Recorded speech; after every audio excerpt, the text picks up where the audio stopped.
ಕಾಂಗ್ರೆಸ್ನೊಳಗಿನ ಕಿತ್ತಾಟವೇ ಕಮಲ ಪಡೆಗೆ ಅಸ್ತ್ರವಾಗಿ ಪರಿಣಮಿಸ್ತಾ ಇದೆ.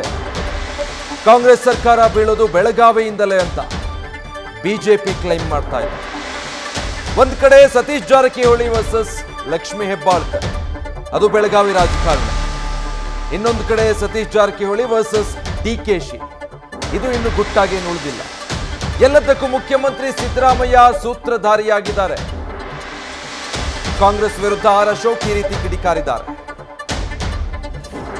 ಸರ್ಕಾರ ಬೀಳುವಂಥದ್ದು ಬೆಳಗಾವಿಯಿಂದನೇ.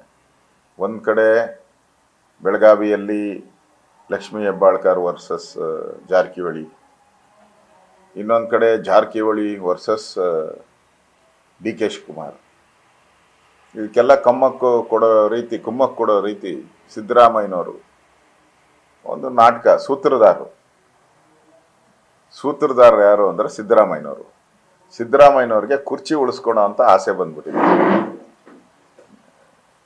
ಕಾಂಗ್ರೆಸ್ ನಾಯಕರಲ್ಲಿರೋ ಮಾಹಿತಿ ಪ್ರಕಾರ ಸರ್ಕಾರ ಬಂದಾಗ 2.5 ವರ್ಷ ಅಂತೇಳಿ ತೀರ್ಮಾನ ಆಗಿದೆಯಂತೆ. ಅದು ನವೆಂಬರ್ಗೆ ಕಂಪ್ಲೀಟ್ ಆಗುತ್ತೆ. ನವೆಂಬರಲ್ಲಿ ಹಸ್ತಾಂತರ ಆಗಬೇಕು. ಆದರೆ ಈಗ ಹಸ್ತಾಂತರ ಮಾಡೋ ಮನಸ್ಸು ಸಿದ್ದರಾಮಯ್ಯನವ್ರಿಗೆ ಇಲ್ಲ. ಅದಕ್ಕೆ ಇವ್ರನ್ನೆಲ್ಲ ಬಿಟ್ಟು ಸಿದ್ದರಾಮಯ್ಯನವರೇ ಕಂಟಿನ್ಯೂ ಆಗಬೇಕು, ಆ ಥರದ ಒಂದು ಸ್ಟ್ರಾಟಜಿಯನ್ನು ಮಾಡಿದ್ದಾರೆ. ಅದ್ರ ಮೂಲಕ ಪರಮೇಶ್ವರ್ ಇರ್ಬೋದು, ಜಾರಕಿಹೊಳಿಯವರು ಇರ್ಬೋದು, ರಾಜಣ್ಣ ಅವರು ಇರ್ಬೋದು, ಮಹದೇವಪ್ಪ ಇರ್ಬೋದು, ಎಲ್ಲರೂ ಕೂಡ ಫೀಲ್ಡ್ಗಿಳಿದು ಸಿದ್ದರಾಮಯ್ಯನ ಪರವಾಗಿ ಬ್ಯಾಟಿಂಗ್ ಮಾಡ್ತಾನೆ ಇದ್ದಾರೆ. ಈಗ ನನಗನ್ಸ್ತೈತೆ ಡಿ ಕೆ ಒಬ್ಬಂಟಿ ಔಟ್ ಇದ್ದಾರೆ ಅನಿಸ್ತದೆ. ಅವ್ರಿಗೆ ಯಾರೂ ಇಲ್ಲ. ಅವರೇ ಹೇಳಿದಾರಲ್ಲ, ಯಾವ ಎಮ್ ಎಲ್ ಎನೂ ನನ್ನ ಹಿಂದೆ ಬರೋದು ಬೇಡ ಅಂತ.